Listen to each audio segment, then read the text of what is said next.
السلام عليكم، كي دايرين؟ لاباس عليكم؟ نتمنى تكونوا على خير وبخير وبصحه جيده ان شاء الله، وتكونوا في احسن الاحوال. اليوم ان شاء الله بغيت نشارك معكم فيديو جديد على القناه ديالي. نتمنى ينال الاعجاب ديالكم. وجبه عشاء او غداء اللي خفيفه واللي سهله جدا وكتجي رائعه. نتمنى تنال الاعجاب ديالكم. بلا ما نطول عليكم خليكم معي نشوفوا الطريقه. نبداو على بركه الله في الطريقه. غادي نحتاجو صدر ديال الدجاج. بعد ما غسلته قطعته شرائح كما كتشوفوا على هذا الشكل هكا. غادي نضيفو في سلافة باش نضيف ليه الشرمولة.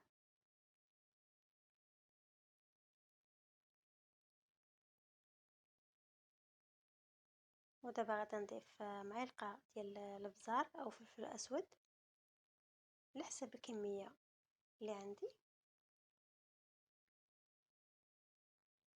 غادي نضيف فلفلة حمراء او تحميرة.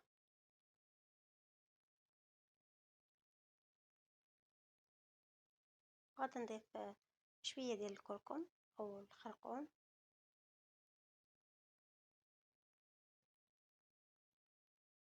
شوية ديال الملحة.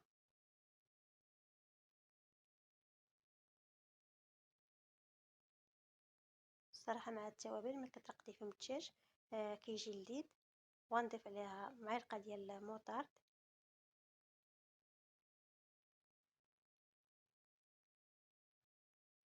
وغادي نضيف معلقة ديال الكيتشوب.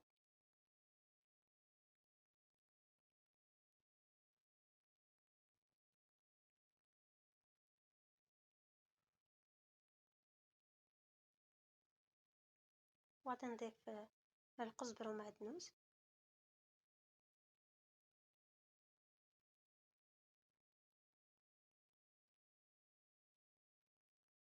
وشوية ديال زيت الزيتون.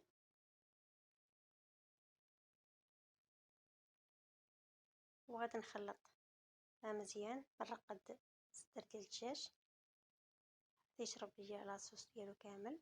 وغادي نضيف شويه ديال السكينجبير نسيتو في الاول. وغادي نخليه يشرب العطريه مزيان. نخليه جانبا ونخليه حتى يشرب العطريه ديالو مزيان كيف ما كتشوفوا. ودابا المول اللي غندخلو انا الفران. غادي نضيف فيه بطاطا مقطعها دوائر على الشكل هذا كيف ما كتشوفوا. وغادي نضيف عليها بصله شنايف على هذا الشكل هكا مقطعه. كل واحد اللي بغى في الخضره يديرها. انا اكتفيت غير بالبصله والبطاطا. وغادي نزوقها بفلافل. وغنضيف القزبر والمعدنوس. وغادي نخلطهم ونقادهم في المول بحال هكا. وغنضيف من الفوق الفلفله الحمراء على هذا الشكل هذا. كل واحد اللي بغى يدير الجزر او اي حاجه يمكن ليه يديرها معاه كيجي زوين. انا اكتفيت غير بالبطاطا والبصله. وغنضيف فلافل ملونه صافي. ضفت فلفله صفراء على هذا الشكل هذا كيف ما هكا كتعطي واحد المنظر زوين وكتجي لذيذ. غنستعمر على هذه الطريقه بحال هكايا. غنضيف الشرائح ديال الفلفله كيف ما كتشوفوا بحال هكا. ودابا غادا نضيف صدر ديال الدجاج اللي انايا رقدته. شرائح ديال صدر ديال الدجاج على الشكل هذا. غادي نضيفهم من الفوق. من بعد ما صدر الدجاج شرب العطريه كيف ما كتشوفوا دابا ضفتو من الفوق. غادا نضيفو فوق من البطاطا. الصراحه كيجي لذيذ مع شرب العطريه كيجي رائع ما شاء الله. نتمنى تجربوه. نتمنى ينال الاعجاب ديالكم. غنستمر على الطريقه كيف ما كتشوفوا وحتى نضيف صدر ديال الدجاج من فوق البطاطا بالكامل على هذا الشكل هذا.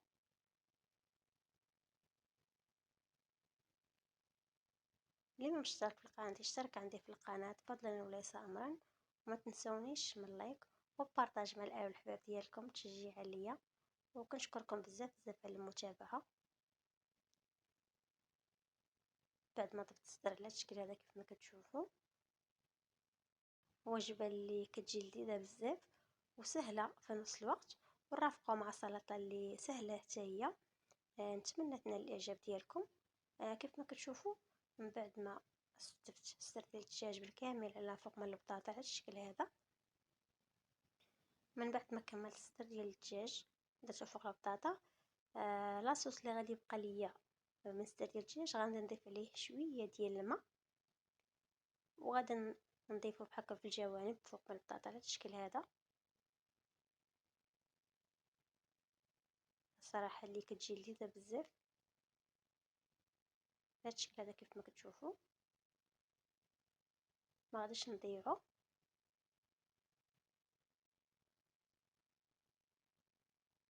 وغادي نضيف قطع ديال الفلفله الخضراء من الفوق على الشكل هذا، اللي كتعطي واحد المنظر لي زوين. نتمنى ينال الاعجاب ديالكم.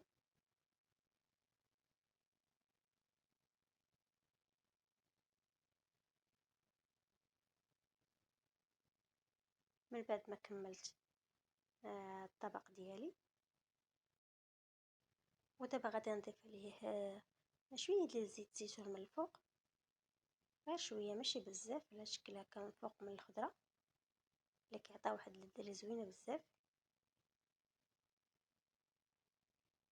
ودابا غادي نغطيها بابي كويسون على الشكل هذا، وغندير بابي الومنيوم باش غادي ندخلها للفران طيب.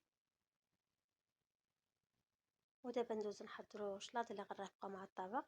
غنحتاجوا لي بات على الشكل هذا انايا سلقتها. ودابا غنضيف معاها طاطا وخيط زوج البناء اللي انا سبق لي سلقتهم بالماء والملح. غادي نضيفهم على لي بات. واحد السلطه اللي كتجي رائعه وزوينه بزاف. غادي نخلط المكونات مع بعضهم، وغادي نضيف عليهم الخس انا مقطعه رقيق.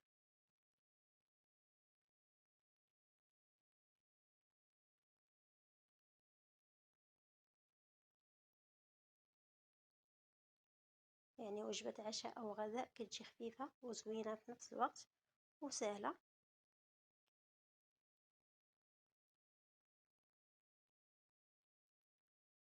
وغادي نضيف شوية ديال المعدنوس.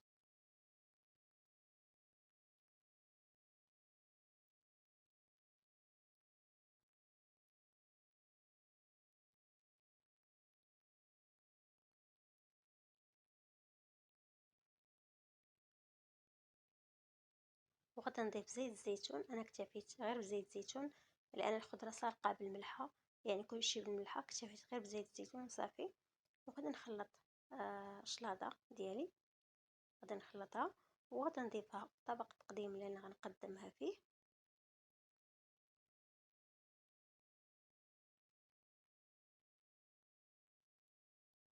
كيف ما كتشوفوا بحال هكا. الصراحه السلطه اللي كتجي رائعه وزوينه بزاف. وكيف ما كتشوفوا انايا زينتها بالجناب بقطع ديال الخيار، وغنضيف ليها طوماط زويز على هذا الشكل هذا كيف ما كتشوفوا. الصراحه جات رائعه. نتمنى تنال الاعجاب ديالكم. كيف ما كتشوفوا بحال هكا وكتجي لذيذه بزاف. هذا هو الشكل النهائي للسلطه اللي غنرافقوها مع الدجاج. الصراحه جات رائعه. من بعد ما خرجت الطبق ديال الدجاج من الفران، هذا هو الشكل ديالو. الصراحه جا رائع. جا كيشهي ما شاء الله. خفيف وسريع، ونتمنى ينال الاعجاب ديالكم. هذا هو الفيديو ديال اليوم. نتمنى ينال الاعجاب ديالكم ويكون خفيف على القلوب ديالكم. وما تنسوش تشتركوا في القناه وتبارطاجيو مع الاهل والحباب ديالكم ويوصلكم ديما الجديد، وتكملوا الفيديو حتى للاخر. وكنشكركم بزاف بزاف على المتابعه، واللي بقى معايا حتى لهاد اللحظه دي كنقول شكرا. شكرا ليك بزاف بزاف. وما تنسونيش من لي لايك وبارطاج مع الاهل والحباب ديالكم باش يوصلكم ديما الجديد. ونتلاقاو ان شاء الله مع وصفه جديده، مع فيديو جديد ان شاء الله. السلام عليكم.